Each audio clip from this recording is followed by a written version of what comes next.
TQQQ는 위험합니다. 그런데 저는 그 위험이 정확히 제가 원하는 거예요. 제 포트폴리오에서 QLD와 TQ는 각각의 역할이 있습니다. QLD가 주력입니다. 미국의 성장, AI의 성장, 나스닥의 성장, 이 방향성 자체를 믿고 꾸준히 모아가는 자산입니다. 반면 TQ는 두 번째 현금 흐름 구조로 TQ로 자가 배당 시스템을 만드는 거예요. 이걸 제가 여러분들께 절대 추천하는 건 아닙니다. 시스템으로 변동성을 기회로 삼는 저의 관점을 공유드리려는 목적입니다. QLD 변동성도 충분히 크게 느껴진다면 굳이 TQ를 추가할 필요는 없습니다. QLD 적립식 매수만 해도 충분해요. 하지만 QLD가 너무 심심하게 느껴지고 상승장에서 매도 욕구가 올라오거나 개별주에 대한 포모가 심하다거나 조금 더 공격적으로 가고 싶다면 TQ를 일부 활용하는 건 괜찮은 방법이라고 생각합니다. 예를 들어 포트폴리오의 80%는 QLD, 10%는 TQ, 나머지는 현금 10% 이렇게 시작하는 겁니다. 시장이 강하게 상승하면 TQ는 QLD보다 훨씬 빠르게 올라갈 거예요. 10%였던 비중이 13%가 되고 15%까지 올라갈 수 있겠죠. 그럼 일부를 수익 실현합니다. 15%가 된 비중을 다시 10% 수준으로 낮추는 거예요. 여기서 가장 중요한 건 어떠한 감정이나 예측, 판단이 절대로 들어가면 안 됩니다. 숫자로 보고 정해진 대로 기계적으로 움직여야 합니다. 그 과정에서 나온 현금은 다시 QLD를 사거나 다른 자산을 사는 데 사용합니다. 마치 배당금을 받는 것과 비슷한 구조인 거죠. 그래서 저는 TQ를 자가 배당 시스템이라고 생각합니다. 반대로 하락장이 오면 TQ는 많이 빠질 거예요. 10%였던 비중이 7%, 6%, 5%까지 내려올 수도 있겠죠. 그때는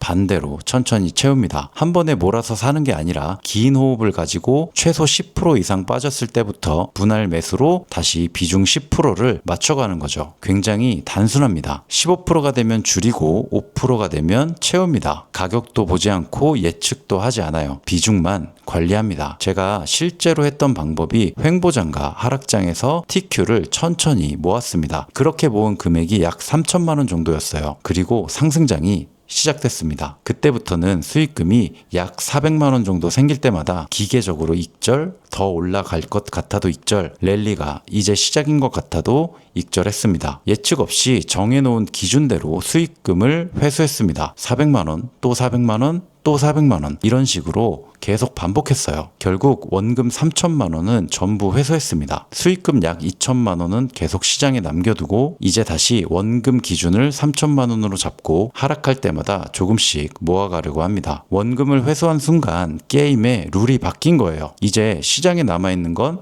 대부분 수익금이죠. 그러면 하락이 와도 두려움보다 다음 기회를 보게 되는 겁니다. 저는 TQ의 방향을 맞추려고 투자한다기보다 TQ가 만들어내는 변동성을 수확하려고 투자하는 거에 가깝습니다. 제가 원하는 건 예측 가능한 상승이 아니라 충분한 변동성입니다. 그래야 기계적으로 팔고 기계적으로 다시 살 수 있으니까요. 가격보다 비중을 봅니다. 가격은 감정이 너무 들어가지만 비중은 너무나도 선명한 숫자니까요. 그래서 시장이 올라갈 때도 욕심을 줄일 수 있고 시장이 내려갈 때도 용기를 낼 수 있습니다. 중요한 건 TQ를 주인공으로 만드는 게 아닙니다. 주인공은 항상 QLD예요. TQ는 도구로서 명확한 기준 안에서 자기에게 주어진 역할만 해내면 됩니다. 다시 한번 말씀드리지만 그냥 QLD만 모아가는 것만으로도 충분합니다. 그래서 저는 지금도 QLD를 꾸준히 모으고 TQ는 정해진 비중 안에서만 활용하려고 합니다. 배당주는 기업이 현금 흐름을 만들어줍니다. TQQQ는 변동성이 현금 흐름을